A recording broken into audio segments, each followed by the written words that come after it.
টাকা গোল, পয়সা গোল, তার চেয়ে অধিক গোল মনের গণ্ডগোল।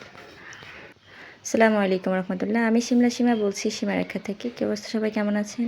কে কোথা থেকে আমার ভিডিওটা দেখছেন প্লিজ কমেন্ট করে জানাবেন। তো আজকে ভিডিওটা শুরু হচ্ছে একদম সকাল থেকে। তো সকালে ঘুম থেকে উঠে প্রথমে চাদরগুলো চেঞ্জ করে নিলাম, পর্দাগুলো চেঞ্জ করলাম, এরপর বেডশিট চেঞ্জ করলাম। তো এটা চেঞ্জ করার পরে ভালো করে রুমটা গোছগাছ করে চলে গেলাম নাস্তা বানানোর জন্য।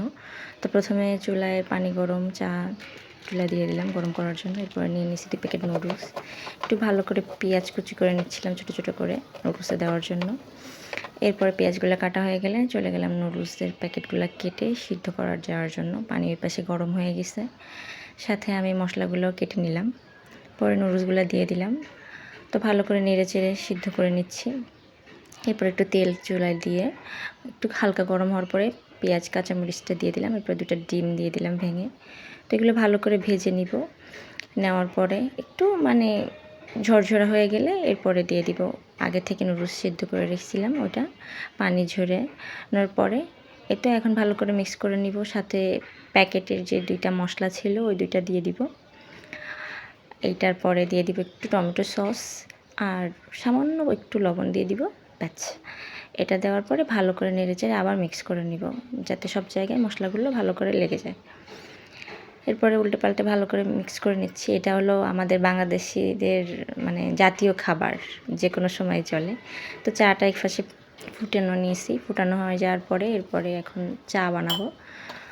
তো পরিমাণ মতো চিনি দিয়ে দিচ্ছি। এরপরে দিয়ে দিব দুধের গুঁড়াটা, যতটুকু দরকার আর কি 1 কাপ চায়ের জন্য। এটা দেওয়ার পরে এরপরে চা পাতিটা তো গরম ছিল, ওটা দিয়ে দিব। দেওয়ার পরে এরপরে ভালো করে মিক্স করে নিব। আমি চা খাই না, তো আমার একটা ভাইয়া আছে বাসায়, ওনার জন্য ওই চাটা বানানো। এই কারণে 1 কাপ চাই বানাচ্ছি। তো চাটা এই তো হয়ে গেছে। এখন ভালো করে মিক্স করে নিব সব কিছু। আমি ভালো চা বানাতে পারি না, একটু একটু করে শিখতেছি। কোথাও কোনো ভুল ত্রুটি হলে প্লিজ কমেন্ট করে জানাবেন। এই তো সকালের নাস্তা ছিল, এটা দিয়ে সকালের নাস্তা শেষ করে নিলাম। এরপরে চলে গেলাম দুপুরের রান্নায়। তো এখানে নিয়ে নিচ্ছি একটু পেঁয়াজ কুচি ভেজে নিয়েছি বেরেস্তা করে, সাথে নিচ্ছি ধনিয়া জিরা গুঁড়া, আস্ত জিরাও নিচ্ছি, আদা রসুনের পেস্ট নিচ্ছি লাল মরিচ গুঁড়া, হলুদের গুঁড়া, লবণ, একটু সরিষার তেল। এখন এটা ভালো করে হাতে মেখে নিব। ভালো করে সব কিছু একদম সুন্দর করে মাংসের সাথে মশলাগুলো ভালো করে মেখে নেওয়ার পরে একদম সুন্দর করে কিছুক্ষণ ম্যারিনেট করে রাখবো। এরপরে প্রেসার কুকারে চড়াই দিব।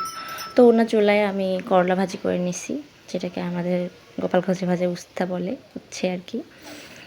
তো এটা ভালো করে ভেজে নিয়েছি। এই তো দুপুরের খাবার এটা দিয়ে শেষ করলাম। এরপরে চলে গেলাম রাতের খাবারে।